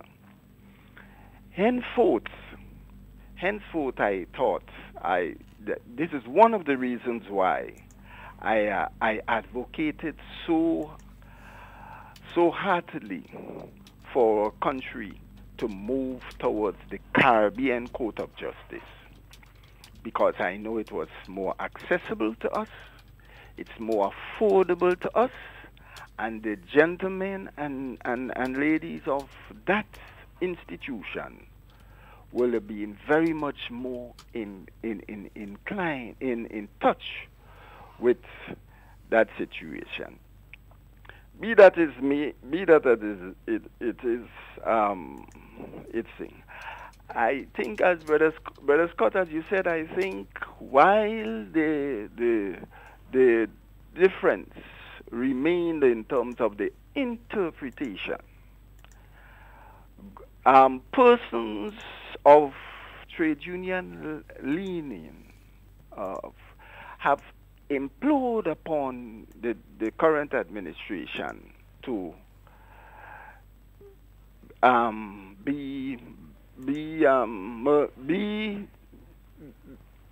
let's be reasonable and all with the workers, and let us sort to see how we could bring some resolution to this situation. And as you said, the governing authorities complied. They complied. And I think in that sense, I think it's called for compromise on the part of both entities in terms of managing that situation going forward. Because since 83, and I speak from 83, since 83 to now, quite a number of persons have been public servants, have become public servants, have gone home, and therefore, if they are going to be treated as eligible for pension, the quantity of monies involved is significant. Hence, the talk of reforming how that benefit will be given to all these people. Understanding, in my opinion, that outside of that scenario, our country, Grenada, had to manage its own economic situation and adopted a program to bring some stability and to bring some, focus on the way forward. Something that has warranted sacrifice and cooperation from all entities of our country. Something that has received acknowledgement and recognition from the international community, even a regional community, etc. I think it is only fair, it is only reasonable, and it is only sensible that that atmosphere of cooperation and conciliation continue to direct all our actions, especially in these few months after having completed that sacrifice that we have undergone to bring our country. And Doc, we're gonna have to wrap, eh? Yeah, yeah, because we have to leave room for other callers. We're running out of time. I would say basically that, I would call on the parties, and I would say the teachers. One aspect I would say, the teachers. Let reason prevail.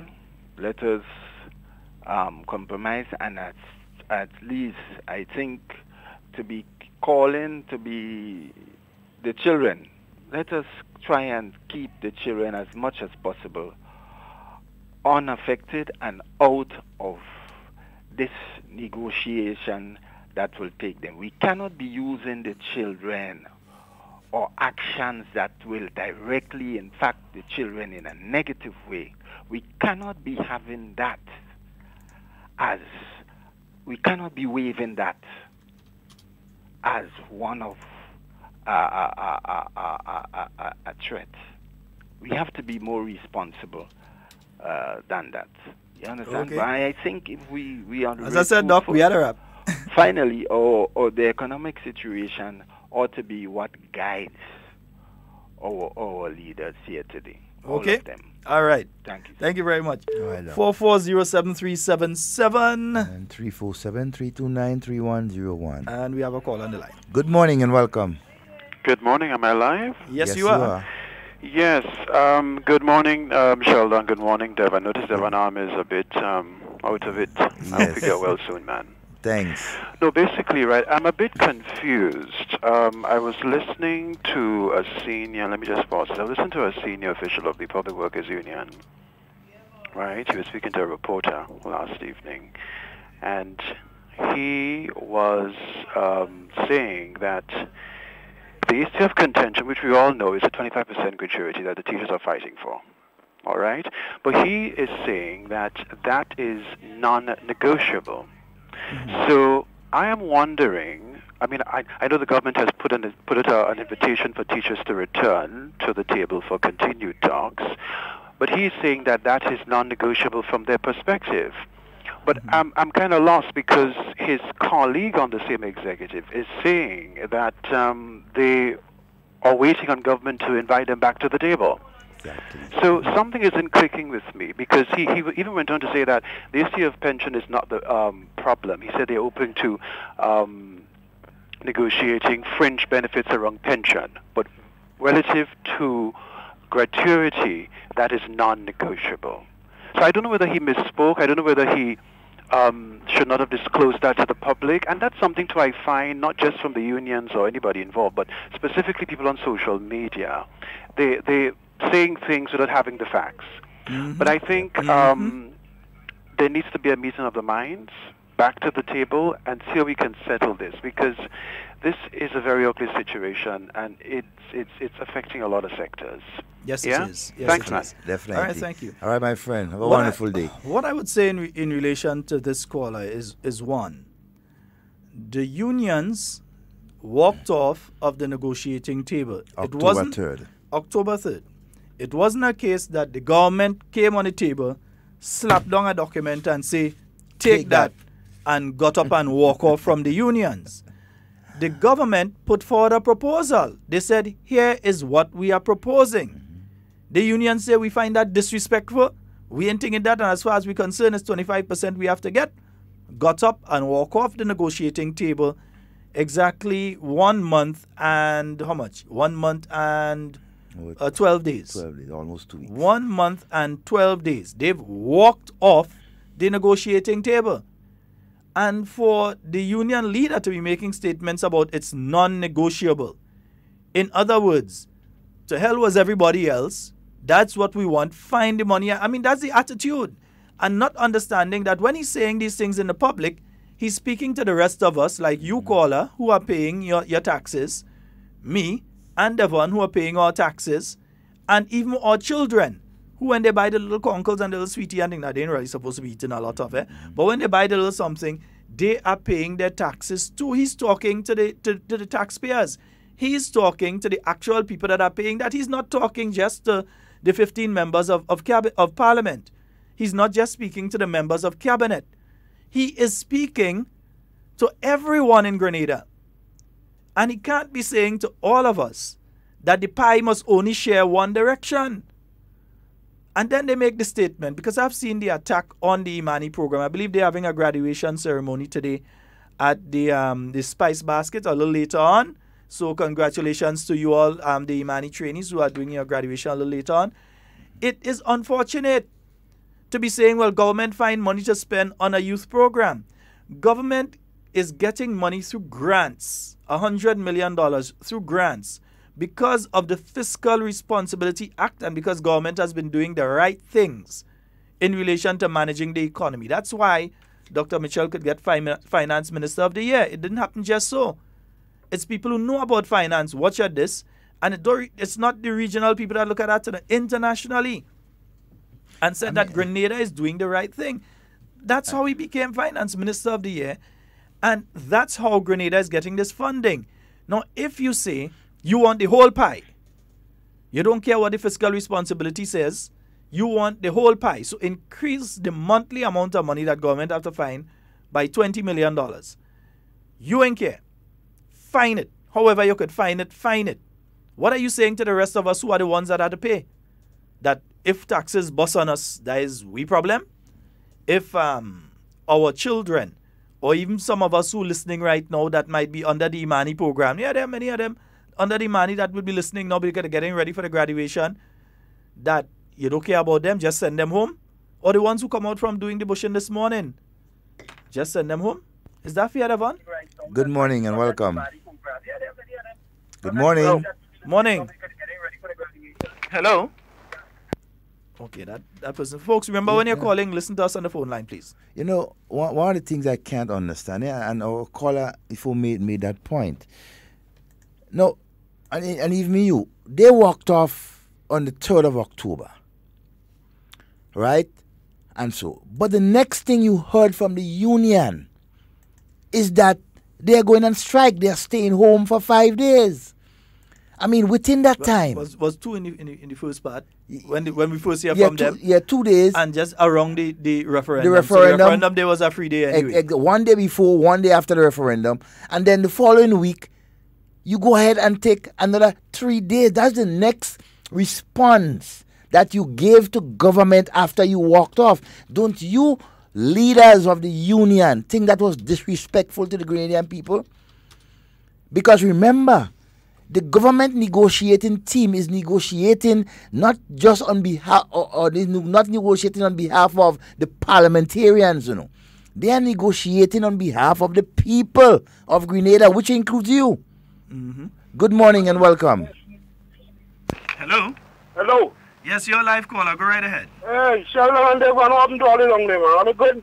Yeah, yes, we good, boss, man. We good. Uncle Fluffy here. Hey, Uncle Fluffy. You sound like you're in Grenada, boy. We good. Sheldon, we have to talk. We have some unfinished business to take care of. Yeah, and I want to talk to you by tomorrow. Yeah, no problem. I'll go back in touch. Let me give me 2 pence on this thing we're going on there now. Mm-hmm. Yeah, some people have some impression that the government don't want to pay the money. Mm-hmm. So I want you to make clear to the people that the government want to pay the money, but it just cannot pay all at one time. And the next thing again, I hear the union leader is saying, well, I'm having like the chief now, like in control of going on. He's saying that if the government is not paying the teachers and them, that he's going to stop the program and start the program. The question I want to ask is, who does pay them children and them, and who does pay them buses to go out and play football? Do the union pay the buses? Do the union take out money out of the union funds and pay for it? Not the same ministry and the government and them. So what is this guy's problem? This guy is still he's here of state now. Remind him of something. Remind him. This is Antoine was the president of the union before him. Remind him. All right, my brother.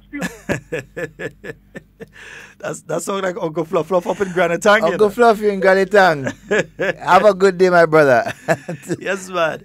4407377 and 347-329-3101. And our online listeners would say we're ignoring them. Good morning to you, Kinza, Chris, Christine. Hey, Chris is here, huh?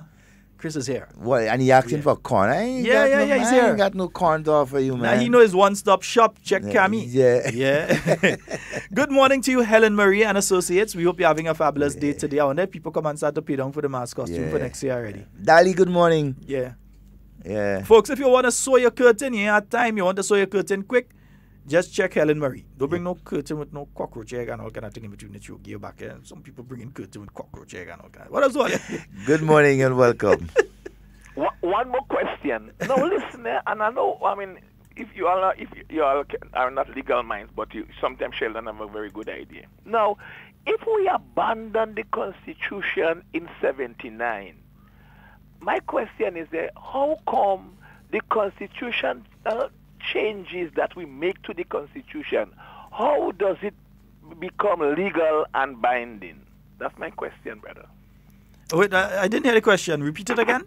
Oh boy, what did he ask? He was asking if we abandon the Constitution in 1979, how come the changes are legal and binding? Because they were brought into law. They were carried over then into the point in time that the Constitution was restored.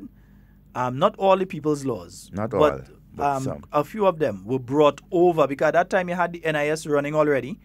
You already had significant amounts of money into the NIS from all different sectors. So it was continued. So you brought over the pension disqualification and several other laws. There were some that weren't brought over. But you had some of these laws that were brought over. Probably a legal person could give the correct terminology for doing that, the correct legal terminology. But they were brought over from the period of the revolution. Because remember, the revolution, while they took office illegally, they were the governing authority for the period of time in which they were in office. Even with a suspended constitution, they were the governing authority, and therefore they would have had the right to make certain laws and so on to guide the development and forward movement of Grenada during that period of time. And you have to remember too that even parts of the Constitution, did stay for one other reason too, very significant, the trial of the 17. Right? They were not tried under this present. It remained. They were insistent that the powers that be were insistent that those guys were tried under the laws governing the revolution. Mm-hmm. Okay? So, it's a lot of things that we need to... Good morning and welcome. Hey. Hello. Hi. Hello. Hi. Hello. Hey. Oh boy, you may need to call back because we barely hear you. Very low. We could barely hear you. I could barely hear you here, it means that the callers can't hear you. So you need to hang up and call back. Could I say something? You need to hang up and call back because we're barely hearing you. Okay. All right. Yeah, that person seems to be in either a bad signal area or something. Yeah. Chris, stop spreading ganders. Don't follow Sheldon. Mm-hmm. Okay. You get lash, man. You get lash. Me? Anyway, let me wash my mouth because I don't see Brenda. Chris doesn't have to see Brenda. I ain't Grenada, so I just had to see her. But yeah, and hey, so remember, folks, if you want to go check Helen Marie, bring your little curtain and thing, get so, and that kind of thing. You want to do a little alteration on your little pants, your top and thing. We know it our weddings coming up. You could bring and she'll do a little alteration, and she ain't sewing no new. She ain't go sew no new jacket and them kind of thing now. She'll do alterations and she'll do she little curtain. You kind of late for that, right? Christmas is right there. Yeah, you get tied up on one of that day right now. You can't handle your little alterations. People with the curtain and things. Understand? Yeah, you want her to go through that? Go and check them. We have a caller. Good morning and welcome. Mr. Scott. Hi. You hearing me? Yes, we're hearing you. Go right ahead. Listen to me, Sheldon. If these people don't get that money, what they asking for, what's going to happen? I kind of scared it away, you know. I'm not scared. So they will continue staying home? The teachers will continue staying home? I do not believe so. What's already going on? Eh? I don't know, so I don't know what's going on. I'm kind of scared. Okay. All right, my dear, but don't get scared. Don't let I the don't stomach cramp. understand what's going on. If they don't get that money, what they going to do? Continue to say no? Don't let the belly cramp you. Let not your heart be troubled. Explain that to me. All right, my That's dear. what going to happen. All right. Now, we all know the teachers. I have teachers that I went to school with. Yep. I'm good friends with. And there's still people within the educational system that taught me here in Grenada. There's still people within the educational system that taught me. And others that I went to school with that are now teachers themselves, some of them senior within the teaching profession and so on.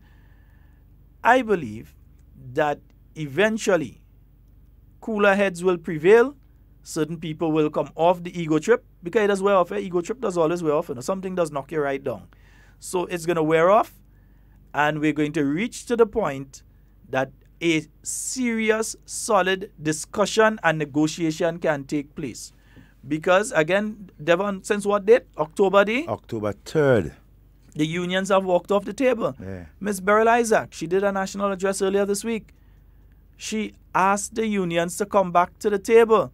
Minister Joseph, he did post-cabinet press briefing on Tuesday. He asked the unions to come back to the table.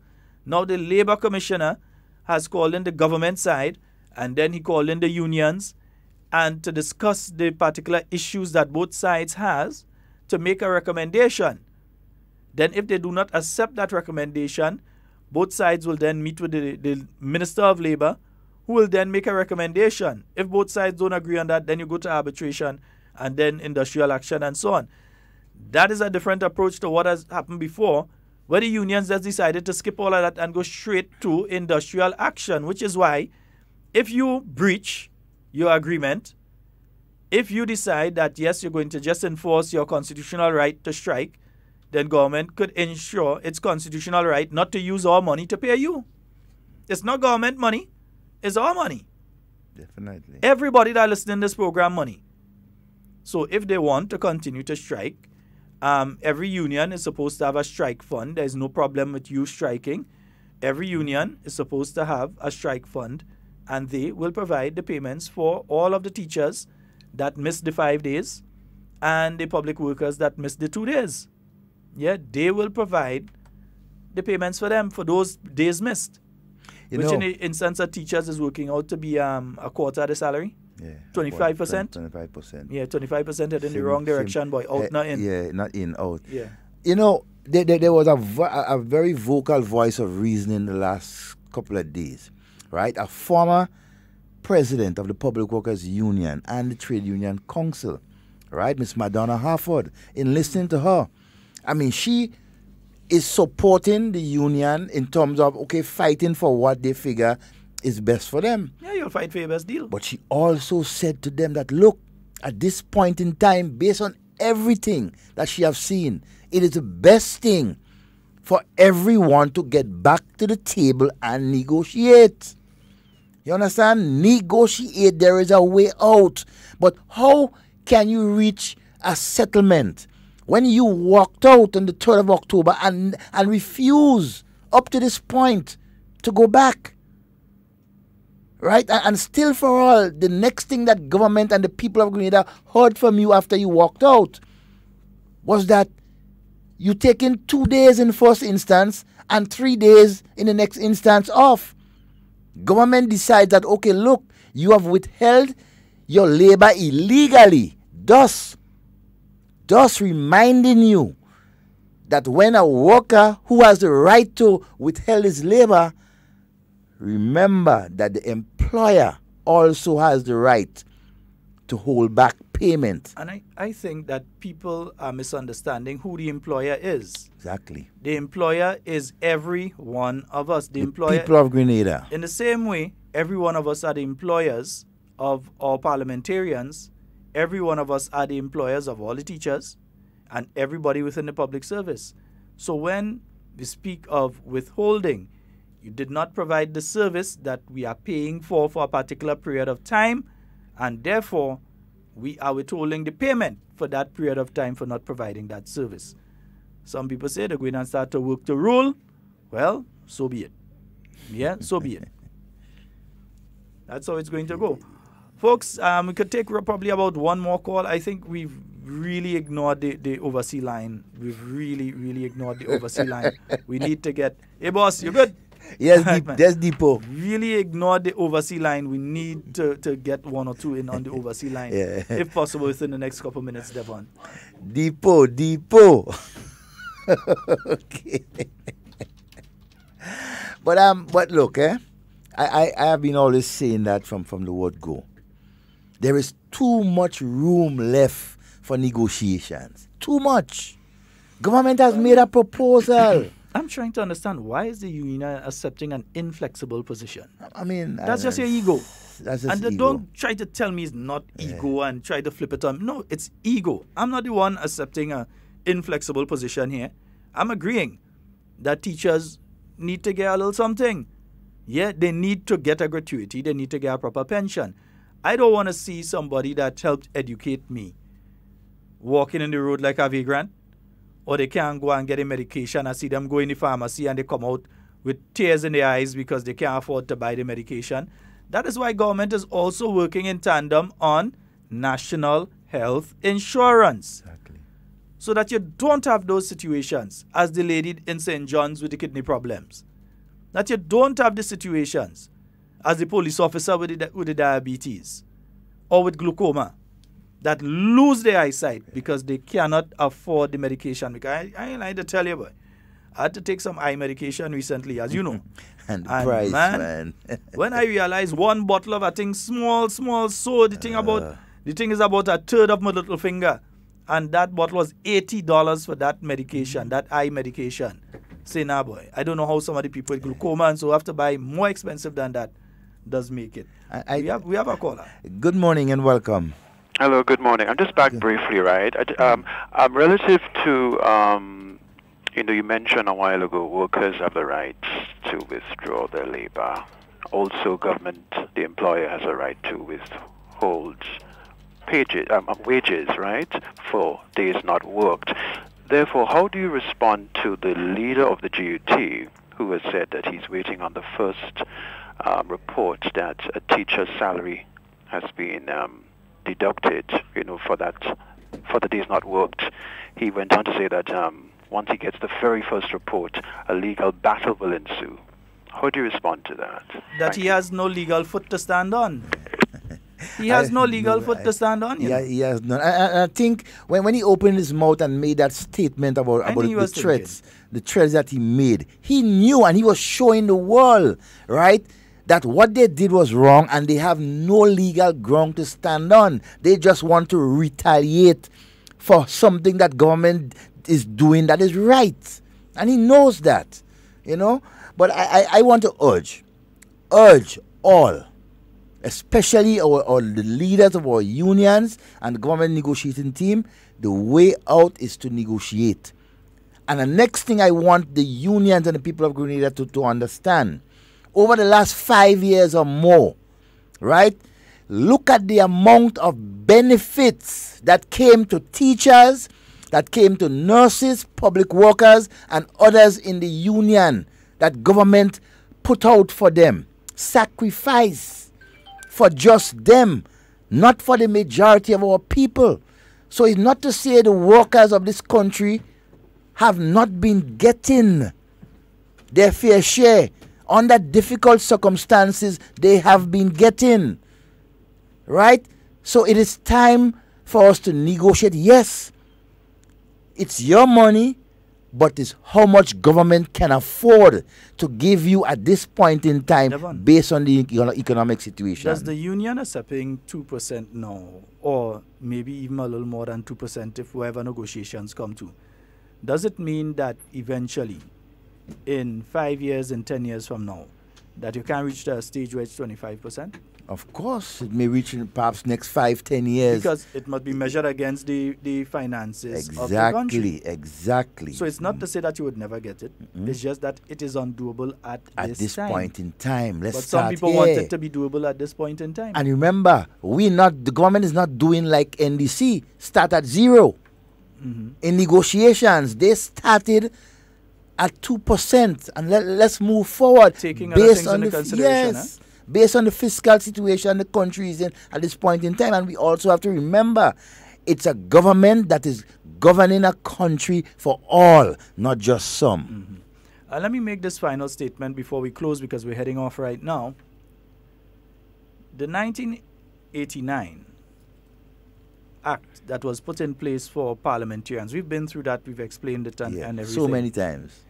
But you must understand that while in 1989 that was done for the parliamentarians, there was nothing in place before that, and so for the parliamentarians, it is not the parliamentarians who are there now that have put something in place for themselves. Yeah? These parliamentarians who are in place now are the ones saying, let us make sure everybody has something in place. And not just a us. few. Yeah. Everybody has something in place. And that should be commendable. You can't call them wicked, of course, for trying to help everybody. Folks, that's all the time we have for Hard Talk today. It's been wonderful being here, and everything you say and do it safe and secure. We want to be speaking to and with you. And not about you. We are out of here. Peace out. Ministry of Youth Development, Sports, Culture and...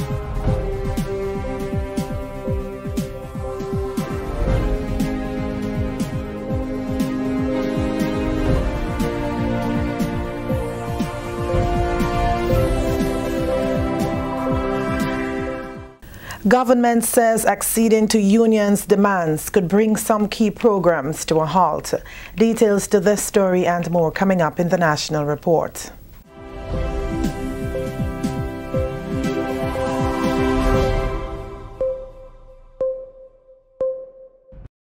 Welcome back with the National Report for today, Tuesday, November 13th, 2018. I am Wendy Edmond. The Grenada government says if it is to find an additional $21 million to pay gratuity to under 2,000 public workers, it could bring key programs to a halt. Trade Minister Oliver Joseph said Tuesday that the Housing Repair Program, the Debushing Program and the Mani Youth Program could be among the casualties. If the government is to agree with the union's proposal, then the poor man out in St. Davis who looking for 2 fortnights, or Mr. Samuel who waiting for me to repair his roof and build a toilet on him, there will be no money left for that. Or the 1,300 Imanis that we're taking on, there will be no money left. The money will have to be used to meet this bill. Joseph says to be able to service other sectors of people in the economy, it offered the unions a higher pension with a lower gratuity payment, which described as an advancement of pension payment. Under the government's plan, according to Joseph, workers will get on average a monthly payment of $1,900 a month, $400 more than they will receive under the union's current demands. Joseph said that will transfer the burden of a huge upfront payment that he said is not sustainable. This amount, first of all, is not affordable, neither is it sustainable. If you have to find $21 million additionally to add to the payroll, it means that you will have to cut back on a number of areas. The minister said, unlike what has been claimed in some areas, there was never an arrangement for a 25% gratuity payment. He said the government has kept both the spirit and the letter of the Memorandum of Understanding it signed with workers earlier this year. The union demand will add up to $21 million annually to the payroll, bringing the cost of pension to approximately $74 million annually.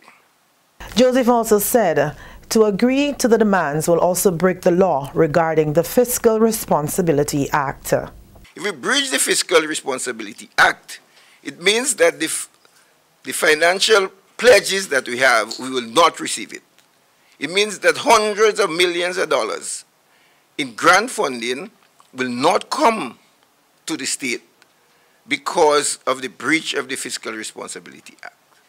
The government of Grenada says it will move to protect people's health care at the General Hospital and other facilities should top medical officials join a call for industrial action by the Public Workers Union.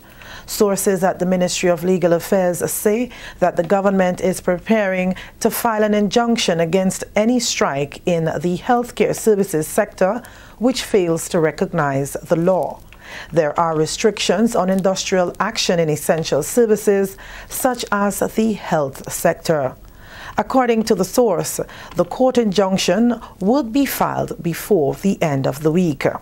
The PWU has announced that it is joining industrial action, which up until now has been limited to teachers over the dispute over gratuity payments. A government source says that the administration is concerned that the health care of ordinary Grenadians could be compromised by action that is not legal under the labor statutes.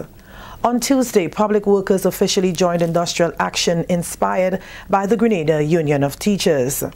But government officials said that the majority of public servants showed up for duty on Tuesday. A check at the ministerial complex, the Ministry of Finance, and the Customs and the ports indicate that operations there were normal. This is the National Report. More news after the break.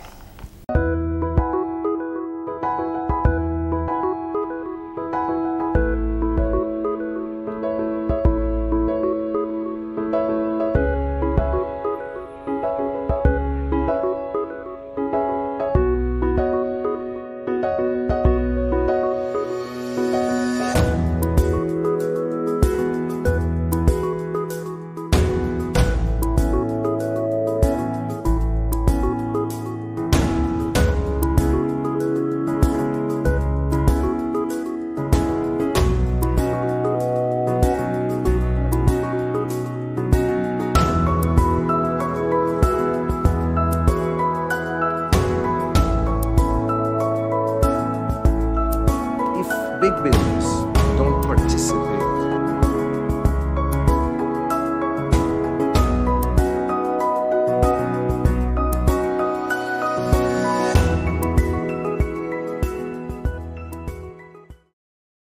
The cabinet has decided that in accordance with law, if you withhold your labor, then the employer can withhold its wages.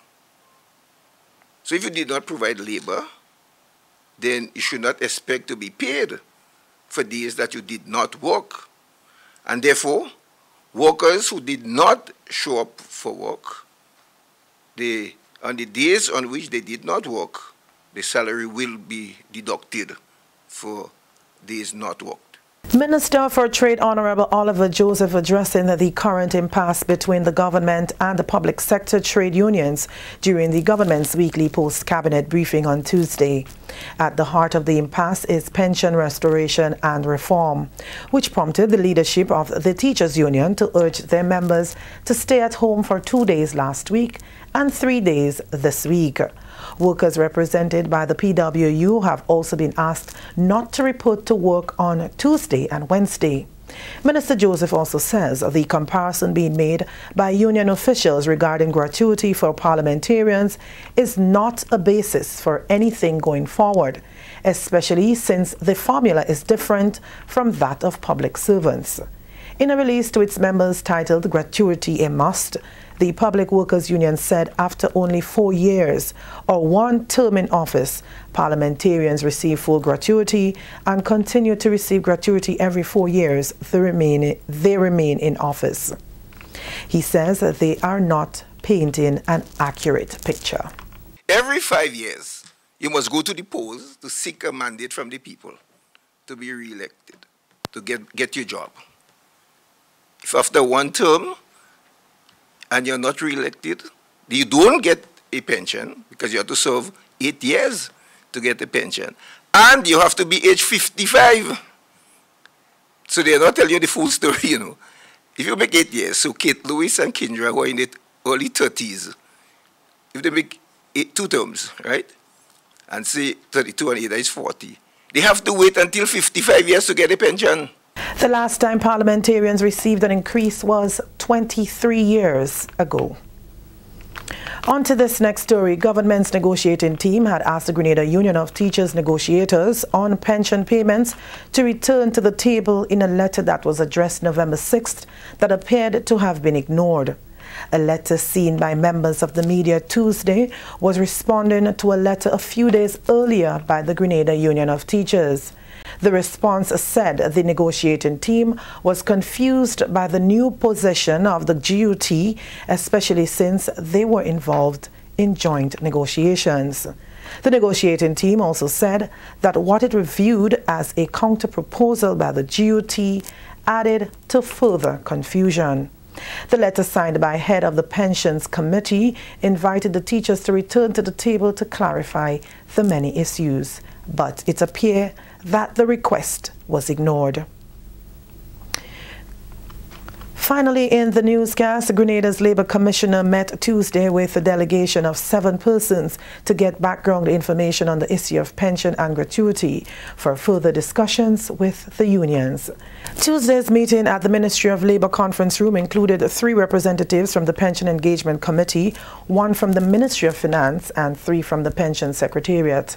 And acting in accordance with the dispute procedure in the Labour Relations Act, the Labour Commissioner has called a meeting with the unions and staff associations for 8:30 a.m. on Wednesday, 14th November 2018, where it is anticipated that they will lay out their case. And that's a wrap on the National Report for today, Tuesday, November 13th, 2018. On behalf of all of us in the newsroom, I am Wendy Edmond, thanking you for viewing.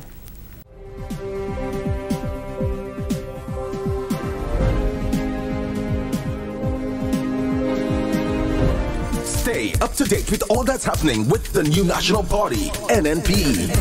Send us a message via text or WhatsApp on 405-8683 with your name, email, and constituency. Stay in the know with NNP. Get updated.